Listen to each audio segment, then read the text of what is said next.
join me in welcoming writer and executive producer Jon Favreau, director, writer, and executive producer Dave Filoni, the Mandalorian himself, Pedro Pascal, Carl Weathers, Gina Carano, Werner Herzog,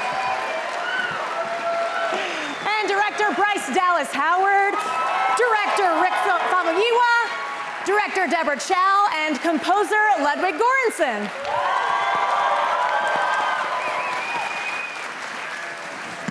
It's exciting for so many people to see it at the same time, and it's exciting for us to be in front of an audience like this too, with a few other episodes. We have the first 3 here. So if you've seen the first one, we got 2 more, and we hope you like it. Yes.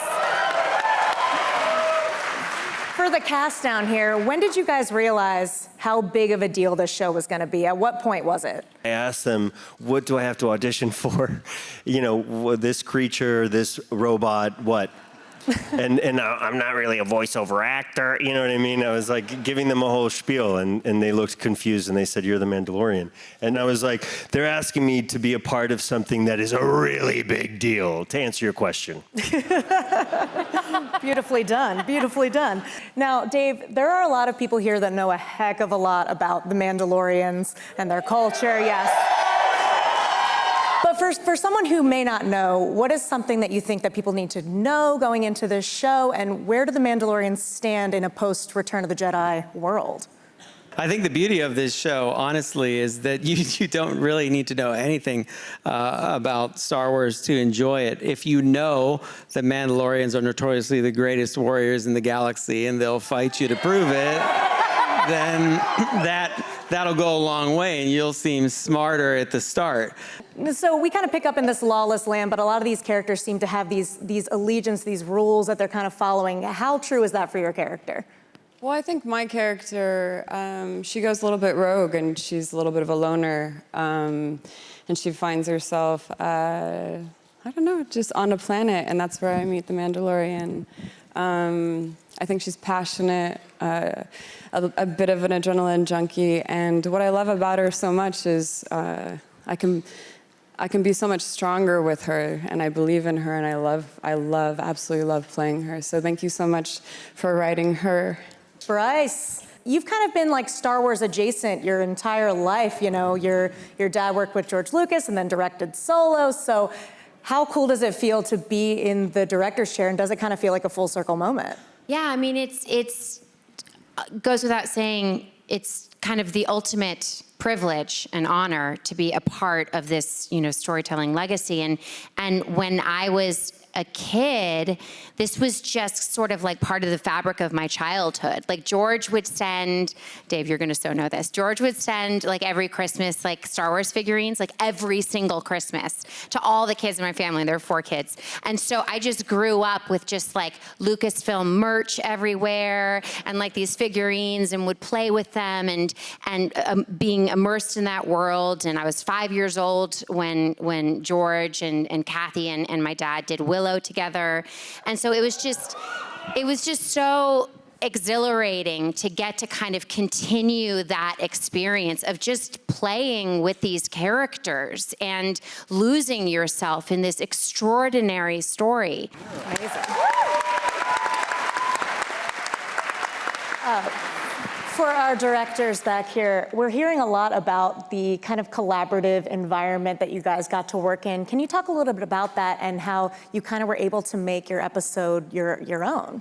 Yeah, it was like Star Wars film camp. It was really pretty amazing. And so when I heard that Jon wanted to meet with me about this, I was like, have you seen Dope?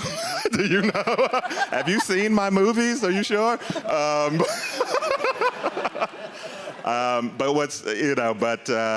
I think that's a testament to Jon, is that I think he was able to see the different talent out there and said, I want to bring some of these voices into Star Wars. And my films were influenced by George in so many ways. Star Wars was the first film that I saw in the theater.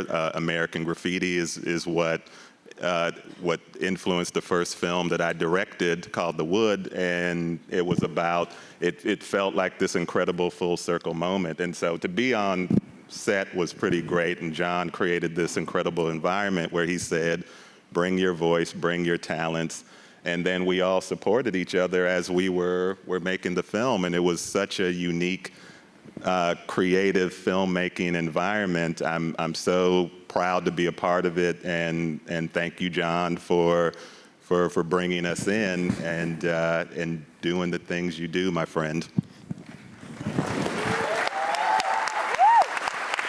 Deborah, anything to add to that wonderful sentiment?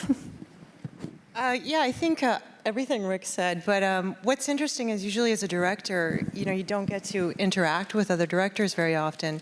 So I've done a lot of television, but you're sort of passing ships and you never get to actually kind of collaborate or work together. So I think that was one of the things that was the most interesting and amazing on this show, was that all of the directors really knew each other really well, and we were all collaborating and sort of involved in each other's work. And so we were sort of a team, but at the same time, everybody, I think, had their own voice, which is amazing. That's great. We have to talk about the outstanding music in this show, Ludwig. So great, like somehow gets stuck in my head, and it's so unique to Star Wars. Can you talk a little bit about your process and what inspired you for The Mandalorian? For me, like, John Williams' Star Wars music is, I think, the best film music ever written. And so, there is a little pressure come a little, and I think the only way that I could do it was to try something completely different. And Dave and John was always extremely supportive of that. We were talking about the family feeling, and they were just always super supportive in trying new ideas, and we combine like all these organic instruments, and we combine them with a tech modern production, and then we also was very fortunate enough, David and John was very supportive, also including and recording an orchestra here in town with some of the LA's best musicians, and really also incorporate the whole, make it feel organic as well, and really put the soul into the music. Mm-hmm. I would love Werner's insight into what the experience was like working on this production. Yeah. It's Jon Favreau who got me into the mess, let's face it. And when you invited me, I knew within less than 60 seconds this was going to be big, because I saw the universe, I saw costumes, I saw the round horizon, I saw the spacecraft, I saw an entire universe, and I knew this is really big. Secondly, when Jon explained a little bit about the character, yes, it's a dark sort of figure and shouldn't be trusted at all, I knew it was going to be easy. So, and I enjoyed every moment of it. Carl, how about you? First day on set, Grief Karga. Yeah. Honestly, I wish I could say I remember the first day on set. It feels like, honestly, it feels like we've been there forever. I mean, it really does, because the work has been so consuming in a way, from day to day. As Pedro said, you're on these amazing sets, and there's so much to take in, and it's